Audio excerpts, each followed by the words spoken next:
राधे राधे, जय श्री कृष्ण। दोस्तों, आपका दिन शुभ मंगलमय हो। भगवान गणेश आपको सभी दुखों को दूर करे। आइए आज हम बृहस्पतिवार की व्रत कथा सुनेंगे। बोलिए बृहस्पति देव भगवान की जय। भारतवर्ष में एक प्रतापी और दानी राजा राज्य करता था। वह नित्य गरीबों और ब्राह्मणों की सहायता करता था। यह बात उसकी रानी को अच्छी नहीं लगती थी। वह न ही गरीबों को दान देती, न ही भगवान का पूजन करती थी और राजा को भी दान देने से मना किया करती थी। एक दिन राजा शिकार खेलने वन को गए हुए थे तो रानी महल में अकेली थी। उसी समय बृहस्पति देव साधु वेश में राजा के महल में भिक्षा के लिए गए और भिक्षा मांगी। रानी ने भिक्षा देने से इनकार किया और कहा, हे साधु महाराज, मैं तो दान पुण्य से तंग आ गई हूं। मेरा पति सारा धन लुटाते रहते हैं। मेरी इच्छा है कि हमारा धन नष्ट हो जाए, फिर न रहेगा, बांस न बजेगी बांसुरी। साधु ने कहा, देवी तुम तो बड़ी विचित्र हो। धन संतान तो सभी चाहते हैं, पुत्र और लक्ष्मी तो पापी के घर भी होने चाहिए। यदि तुम्हारे पास अधिक धन है तो भूखों को भोजन दो, प्यासों के लिए प्याऊ बनवाओ, मुसाफिरों के लिए धर्मशालाएं खुलवाओ। जो निर्धन अपनी कुंवारी कन्याओं का विवाह नहीं कर सकते, उनका विवाह करा दो। ऐसे और कई काम हैं जिनके करने से तुम्हारा यश लोक परलोक में फैलेगा। परंतु रानी पर उपदेश का कोई प्रभाव न पड़ा। वह बोली, महाराज आप मुझे कुछ न समझाएं। मैं ऐसा धन नहीं चाहती जो हर जगह बांटती फिरूं। साधु ने उत्तर दिया, यदि तुम्हारी ऐसी इच्छा है तो तथास्तु। तुम ऐसा करना कि बृहस्पतिवार को घर लीपकर पीली मिट्टी से अपना सिर धोकर स्नान करना, भट्टी चढ़ाकर कपड़े धोना। ऐसा करने से आपका सारा धन नष्ट हो जाएगा। इतना कहकर वह साधु महाराज वहां से आलोप हो गए। साधु के अनुसार कई बातों को पूरा करते हुए रानी को केवल 3 बृहस्पतिवार ही बीते थे कि उसकी समस्त धन संपत्ति नष्ट हो गई। भोजन के लिए राजा का परिवार तरसने लगा। तब एक दिन राजा ने रानी से बोला कि हे रानी, तुम यहीं रहो, मैं दूसरे देश को जाता हूं, क्योंकि यहाँ पर सभी लोग मुझे जानते हैं, इसलिए मैं कोई छोटा कार्य नहीं कर सकता। ऐसा कहकर राजा परदेश चला गया। वहां वह जंगल से लकड़ी काट कर लाता और शहर में बेचता। इस तरह वह अपना जीवन व्यतीत करने लगा।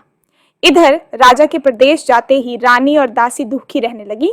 एक बार जब रानी और दासी को 7 दिन तक बिना भोजन के रहना पड़ा तो रानी ने अपनी दासी से कहा, हे दासी, पास ही के नगर में मेरी बहन रहती है। वह बड़ी धनवान है। तू उसके पास जा और कुछ ले आ ताकि थोड़ी बहुत गुजर बसर हो जाए। दासी रानी की बहन के पास गई। उस दिन गुरुवार था और रानी की बहन उस समय बृहस्पतिवार व्रत की कथा सुन रही थी। दासी ने रानी की बहन को अपनी रानी का संदेश दिया, लेकिन रानी की बड़ी बहन ने कोई उत्तर नहीं दिया। जब दासी को रानी की बहन से कोई उत्तर नहीं मिला तो वह बहुत दुखी हुई और उसे क्रोध भी आया। दासी ने वापस आकर रानी को सारी बात बता दी।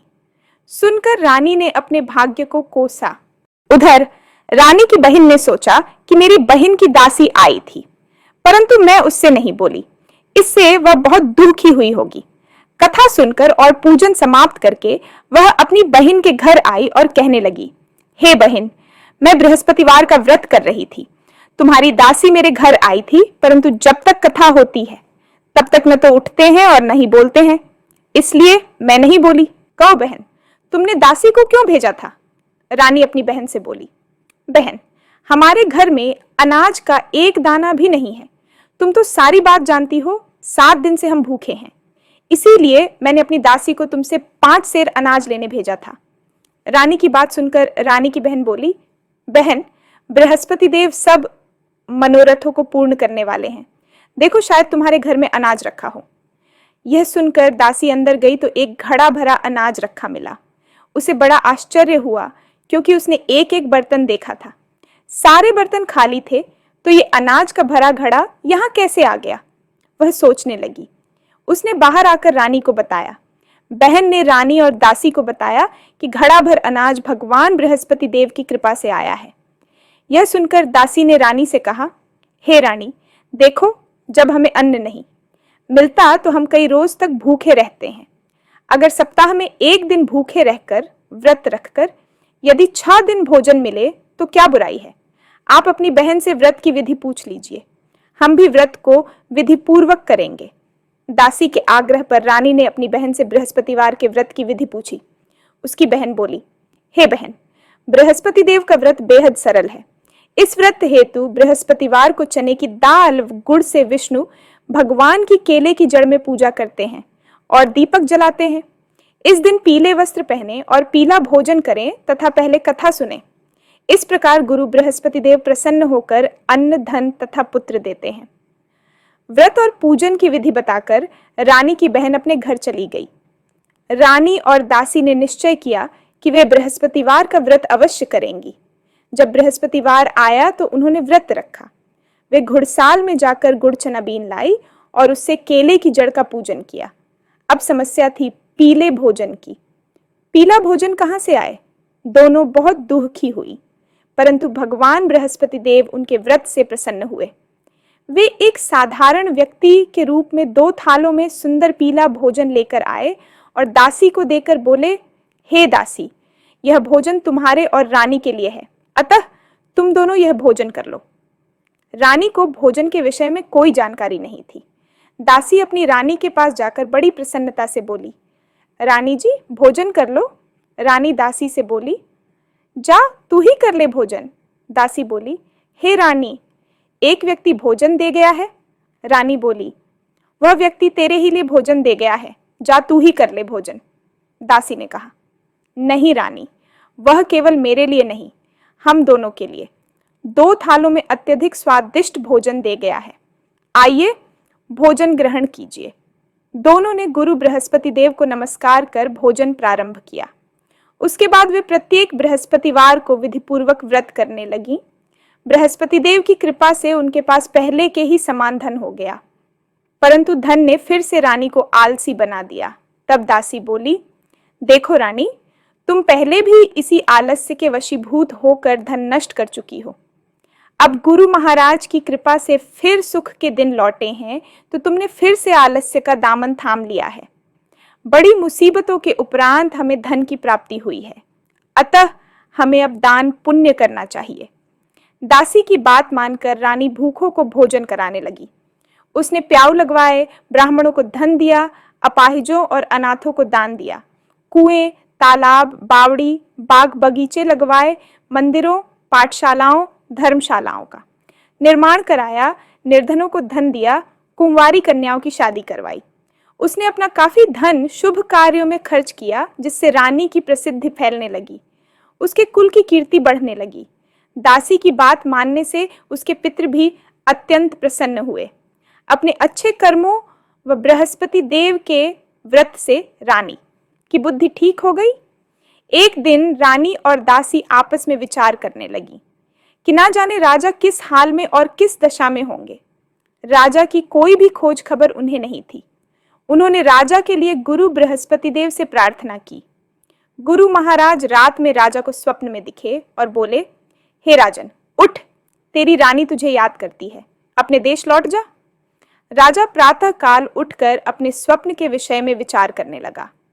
भगवान की बात याद कर उसने सोचा, लौटने हेतु कुछ धन तो होना चाहिए। आज तक मैंने किन किन मुसीबतों से अपने दिन व्यतीत किए हैं, यह मैं ही जानता हूं। अपने बुरे समय को याद कर राजा रोने लगा। तभी वहां बृहस्पति देव साधु वेश में प्रकट हुए और राजा से बोले, हे लकड़हारे, तुम इस वीरान जंगल में क्या कर रहे हो? किस चिंता में इस तरह बैठे रो रहे हो? मुझे बताओ। साधु की बात सुन राजा हाथ जोड़कर बोला, हे प्रभु, आप सब कुछ जानते हैं। इतना कहकर राजा ने साधु को अपनी संपूर्ण कहानी कह सुनाई। साधु के रूप में भगवान उसके वचनों को सुन कहने लगे, हे राजा, तुम्हारी पत्नी ने बृहस्पति देव के प्रति जो अपराध किया था, उसी कारण तुम्हारी यह दशा हुई है। तुम अब चिंता छोड़कर बृहस्पति देव का व्रत करो। भगवान बड़े दयालु हैं, तुम्हारी अवश्य सुनेंगे। तुम चने की दाल, गुड़, जल से भरे लोटे से केले की जड़ में बृहस्पति देव का पूजन करो, फिर कथा कहो या सुनो। भगवान बृहस्पति देव तुम्हारे कष्टों को हरकर तुम्हारी सभी मनोकामनाओं को पूर्ण करेंगे। साधु की बात सुनकर राजा बोला, हे प्रभु, मुझे लकड़ी बेचकर भोजन करने के लिए भी पर्याप्त धन नहीं मिलता तो मैं व्रत कैसे करूं? मुझे रात स्वप्न में अपनी पत्नी अत्यंत व्याकुल दशा में दिखाई दी थी। मेरे पास कोई साधन नहीं जो मैं उसका हाल जान सकूं। साधु विनम्र वचनों से राजा से बोला, हे राजन, तुम किसी बात की चिंता मत करो। बृहस्पतिवार के दिन तुम रोज की ही तरह लकड़ियां शहर में बेचने जाना। तुम्हें रोज से दुगना धन प्राप्त होगा। उस धन से तुम बृहस्पति देव का पूजन कर मुझसे सुनी हुई कथा कहना। भगवान बृहस्पति देव तुम्हारी सभी मनोकामनाएं पूर्ण करेंगे। साधु महाराज ने कथा शुरू की। बहुत समय पहले की बात है। एक नगर में एक निर्धन ब्राह्मण रहता था। वह संतानहीन था। वह प्रतिदिन पूजा पाठ करता था, परंतु उसकी स्त्री नास्तिक थी। ना तो वह स्नान करती थी, ना ही किसी देवता को पूजती थी। सुबह उठते ही भोजन करना उसकी दिनचर्या थी। अपनी पत्नी के इस आचरण से ब्राह्मण बहुत दुखी था। वह अपनी पत्नी को समझा समझाकर थक गया था, परंतु परिणाम वही ढाक के 3 पात रहे। ब्राह्मण की अर्चना से प्रसन्न हो एक दिन भगवान ने ब्राह्मण को पूजा पुत्री प्राप्ति का वरदान दिया। 9वें मास ब्राह्मण के घर एक कन्या का जन्म ओल हुआ। वह अपने पिता की छत्र छाया में बढ़ने लगी। वह कन्या अत्यंत धार्मिक प्रवृत्ति की थी। वह प्रातः उठकर भगवान विष्णु का जप किया करती थी। उसने बृहस्पतिवार के व्रत भी करने शुरू कर दिए थे। प्रातः पूजा कर स्कूल जाती तो मुट्ठी भर जौ सारे रास्ते पाठशाला तक डालती जाती और लौटते समय वही जहाँ स्वर्ण के हो जाते तो उन्हें बीनकर घर ले आती। उसका प्रतिदिन का यही नियम था। एक दिन वह सूप में उन सोने के जौ को साफ कर रही थी। उसकी माँ ने जब अपनी लड़की को देखा तो बोली, हे पुत्री, सोने के जौ साफ करने के लिए सोने का ही सूप होता तो क्या ही अच्छा होता। दूसरे दिन बृहस्पतिवार गुरुवार था। वह कन्या व्रत रखकर पूजन कथा के समय बृहस्पति देव से प्रार्थना करने लगी, हे महाप्रभु गुरुदेव, यदि मैं शुद्ध मन कर्म वचन से आपकी पूजा अर्चना करती हूँ तो आप मुझे सोने का सूप हाथ देने की कृपा करें। बृहस्पति देव उस बालिका की पूजा से प्रसन्न थे। उन्होंने उस कन्या की प्रार्थना स्वीकार कर ली। प्रतिदिन की तरह वह कन्या जौ बिखेरती हुई चली। खाब गई। जब वह लौटते समय जौ बीन रही थी तो उसे सोने का सूप भी रास्ते में ही पड़ा हुआ मिल गया। बृहस्पति देव की कृपा से वह अत्यंत प्रसन्न थी। एक दिन वह बालिका सोने के सूप में सोने के जौ साफ कर रही थी। उसी समय उस नगर का राजकुमार वहां से होकर जा रहा था। वह उस कन्या के रूप पर मोहित हो गया। राजमहल में जाकर उसने अन्न जल त्याग दिया और उदास भाव से अपने शयन कक्ष में पड़ा रहा। जब यह समाचार राजा को मिला तो वो चिंतित हो मंत्रियों सहित राजकुमार के शयन कक्ष में पहुंचा और अपने पूछा, पुत्र के पास जाकर, हे पुत्र, क्या बात है? तुम्हें क्या कष्ट है? क्या तुम्हारा किसी ने अपमान किया है या अन्य कोई कारण है? मुझसे कहो, मैं वही करूंगा जिससे मेरे प्रिय पुत्र की खुशियां लौट आएं। राजकुमार अपने पिता की चिंतित वाणी सुनकर बुझे बुझे से स्वर में बोला, हे पिताश्री, मुझे आपकी छत्र छाया में किसी प्रकार का कोई दुख नहीं है, ना ही मेरा किसी ने अपमान किया है। मैं तो उस लड़की से विवाह करना चाहता हूं जो सोने के सूप में सोने के जो फटक रही थी। अपने पुत्र की बात सुनकर राजा को घोर आश्चर्य हुआ और बोला, हे पुत्र, उस लड़की का पता हमें बताओ। मैं अवश्य ही तुम्हारा विवाह उस कन्या से करा दूंगा। अपने पिता के वचनों को सुन राजकुमार ने अपने पिता से सारा वृत्तांत कह सुनाया। राजा ने अपने मंत्री को उस लड़की के घर भेजा तथा कहा, उस ब्राह्मण से कहो कि हम अपने पुत्र का विवाह उसकी पुत्री से करना चाहते हैं। मंत्री ब्राह्मण के घर पहुंचा और उसे राजा का आदेश कह सुनाया। कुछ ही दिन के बाद ब्राह्मण की पुत्री का विवाह राजा के पुत्र से विधिवत संपन्न हुआ। सौभाग्यवती पुत्री के विदा हो जाने के उपरांत ब्राह्मण के घर में फिर वही गरीबी निवास करने लगी। दोनों समय का भोजन भी मुश्किल से मिलता था। जब एक दिन घर में बनाने को अन्न का एक दाना तक नहीं था तो मजबूर होकर ब्राह्मण अपनी पुत्री से मिलने गया। अपने पिता की दीनहीन दशा देखकर वह बहुत दुखी हुई और उसने अपनी मां का हाल पूछा तो ब्राह्मण ने सारी दशा कह सुनाई। अपनी मां के विषय में सुनकर उसे बहुत गुस्सा आया। अपने पिता की दशा में सुधार करने के विचार से पिता को बहुत सा धन देकर विदा किया। कुछ समय सुखपूर्वक बिताकर ब्राह्मण फिर उसी दीन दशा में पहुंच गया। ब्राह्मण फिर अपनी पुत्री के पास पहुंचा और सारा हाल अपनी पुत्री को कह सुनाया। पिता की बात सुनकर उसकी पुत्री बोली, हे पिताजी, आप माताजी को कृपया यहाँ लेकर आएं। मैं उन्हें वह विधि विस्तार पूर्वक बता दूंगी जिससे गरीबी दूर हो जाएगी। ब्राह्मण देवता वापस अपने घर पहुंचे और अपनी पत्नी को अपनी पुत्री के पास राजमहल लेकर पहुंचे। लड़की ने अपनी मां को समझाया, हे मां, तुम प्रातः उठकर स्नानादि करके विष्णु भगवान की पूजा करने के पश्चात ही भोजन ग्रहण किया करो, तभी दरिद्रता दूर होगी।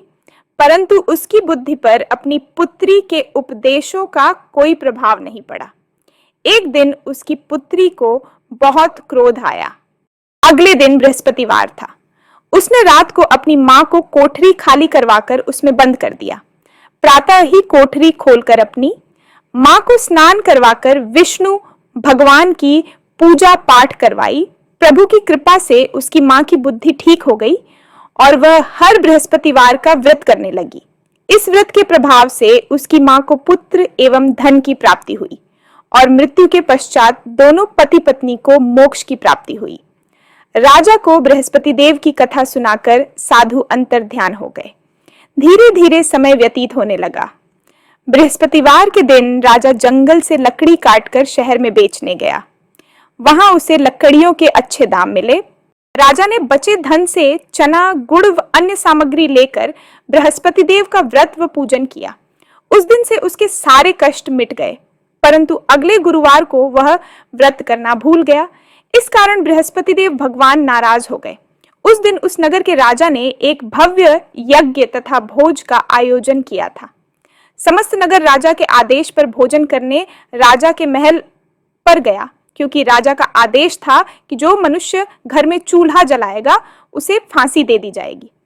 लकड़हारा कुछ देर से पहुंचा था, इसलिए राजा स्वयं उसे अपने साथ महल में ले गए और भोजन कराया। परंतु बृहस्पति देव के प्रकोप से रानी को अपना हार खूंटी पर नहीं दिखा। रानी को यह विश्वास हो गया कि उसका हार उस लकड़हारे ने ही चुराया है। लकड़हारे को बंदी बनाकर जेल में डाल दिया गया। जब लकड़हारा जेल खाने में गया तो दुखी मन से विचार करने लगा कि न जाने कौन से पूर्व जन्म पापों की सजा मुझे मिल रही है। ठीक उसी समय राजा को उस साधु महात्मा की याद आई जो उसे जंगल में मिला था।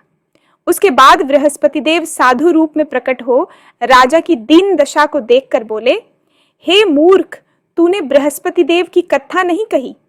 तू उनकी पूजा से विमुख हुआ, इसीलिए तुझे दारुण दुख प्राप्त हुआ है। तू चिंता मत कर, बृहस्पतिवार को तुझे जेल के दरवाजे पर 4 पैसे मिलेंगे। तू उनसे गुड़ चना मंगाकर बृहस्पतिवार की कथा कहना, तेरे सभी कष्ट मिट जाएंगे। ऐसा कहकर साधु अंतर ध्यान हो गए। अगले दिन बृहस्पतिवार था। जेल के द्वार पर राजा को 4 पैसे मिले। उसने गुड़चना मंगाकर बृहस्पतिवार की कथा कही और प्रसाद बांटा। उसी दिन बृहस्पति देव उस राज्य के राजा को स्वप्न में दिखे और उसको चेतावनी दी, हे राजा, तूने जिस निरपराध को बंदी बनाकर जेल में बंद कर रखा है वह एक राजा है, उसे छोड़ दे। रानी का हार यथास्थान खूंटी पर टंगा है। अगर तूने मेरी आज्ञा नहीं मानी तो मैं तेरा राजपाट नष्ट कर दूंगा। राजा प्रातःकाल उठा और खूंटी पर टंगे हार को देखकर तुरंत सिपाहियों से लकड़हारे को बुलाया और क्षमा मांगी तथा उसे राजा के योग्य सुंदर वस्त्र और आभूषण देकर विदा किया। गुरु महाराज की आज्ञा अनुसार राजा अपने नगर को चल दिया। राजा जब अपने नगर के निकट पहुंचा तो उसे अत्यधिक आश्चर्य हुआ। नगर में पहले से अधिक बाग, तालाब और कुएं तथा बहुत सी धर्मशालाएं, मंदिर आदि बने हुए थे। राजा ने एक व्यक्ति को रोककर पूछा, ऐ सुनो, ये धर्मशालाएं और बाग किसने बनवाए हैं? वह मनुष्य बोला, ये बाग, बगीचे, धर्मशालाएं, पाठशालाएं यहाँ की रानी और दासी ने बनवाए हैं। यह सुनकर राजा को अत्यधिक क्रोध आया। रानी के पास जब यह खबर पहुंची कि राजा आ रहे हैं तो उसने अपनी दासी से कहा, हे दासी, राजा जी हमें अत्यंत दीनहीन दशा में छोड़कर गए थे। वह हमारी ऐसी हालत देखकर लौट ना जाए। तू बाहर जाकर द्वार पर खड़ी हो जा। दासी द्वार पर जाकर खड़ी हो गई। राजा जब आए तो दासी उन्हें रानी की आज्ञा अनुसार अंदर लिवा लाई। राजा तो अत्यंत क्रोधित था। उसने तुरंत अपनी तलवार खींच ली और रानी से पूछा, बता रानी, तेरे पास इतना धन कहां से आया? मैं तो तुझे बहुत दीनहीन दशा में छोड़कर गया था। रानी राजा से बोली, हे नाथ, आप सही कह रहे हैं। यह सब धन हमें बृहस्पति देव की कृपा से प्राप्त हुआ है। रानी की बात सुनकर राजा का क्रोध समाप्त हो गया। उसने निश्चय किया कि सब तो सप्ताह में एक बार कथा कहते हैं, मैं दिन में 3 बार कथा करूंगा। उसके बाद हर समय राजा के दुपट्टे से चने और गुड़ बंधे रहते थे। वह दिन में 3 बार कथा करने लगा। एक दिन राजा ने अपनी बहन को लिवा लाने का विचार किया। इस तरह का निश्चय कर रानी से कहकर चल दिया। मार्ग में उसने देखा वृद्ध लोग मुर्दे को लिए राम नाम सत्य है कहते जा रहे हैं। उन्हें रोककर राजा बोला, हे भले मानसो, मेरी बृहस्पतिवार की कथा सुन लो। वे सभी बोले, यहाँ हमारा आदमी मर गया, इसे अपनी कथा की पड़ी है, हमें नहीं सुननी तेरी कथा। परंतु एक वृद्ध आदमी बोला, अच्छा कहो, हम तुम्हारी कथा भी सुनेंगे। कहो भाई, अपनी कथा कहो। राजा ने चने गुड़ निकालकर कथा आरंभ की। मुर्दा हिलने लगा। कथा समाप्त होने पर मुर्दा राम राम करता उठ बैठा। लोग आश्चर्यचकित हो कथा के चमत्कार के प्रति नतमस्तक हो गए। राजा अपने घोड़े पर सवार होकर आगे बढ़ा। आगे उसे एक खेत पर किसान मिला। राजा किसान से बोला, भैया जरा ठहरो, तुम मुझसे भगवान बृहस्पति देव की कथा सुन लो। किसान राजा से बोला, आगे जाओ भैया, जितनी देर में मैं तुम्हारी कथा सुनूंगा उतनी देर में तो मैं 4 बार खेत जोत लूंगा। नहीं भाई, मुझे नहीं सुननी तुम्हारी कथा। किसान के ऐसा कहते ही उसके बैल पछाड़ खाकर गिर पड़े। खुद किसान के पेट में भी दर्द होने लगा। तभी किसान की पत्नी खेत पर रोटी लेकर पहुंची। चिंतित होकर उसने अपने पुत्र से पूछा, हे पुत्र, क्या हुआ तेरे पिता को? ये अभी तो अच्छे भले थे। तब लड़के ने अपनी माँ को सारी बात बताई।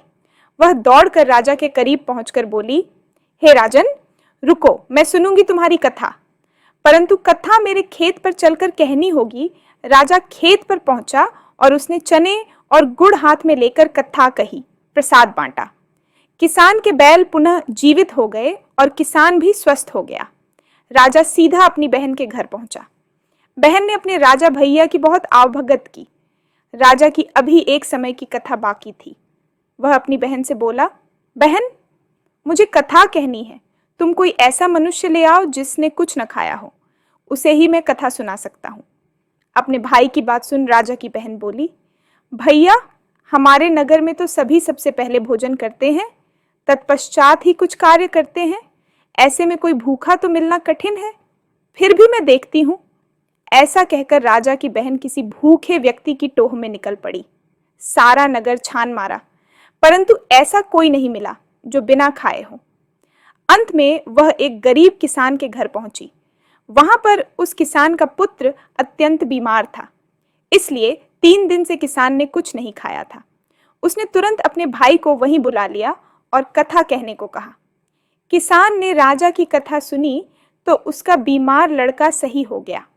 अब तो राजा की प्रशंसा पूरे नगर में होने लगी। इस तरह राजा 4 दिन तक बहन के घर रहा। फिर एक दिन राजा अपनी बहन से बोला, हे बहन, मैं अपने घर वापस जाऊंगा, तुम भी मेरे साथ चलो।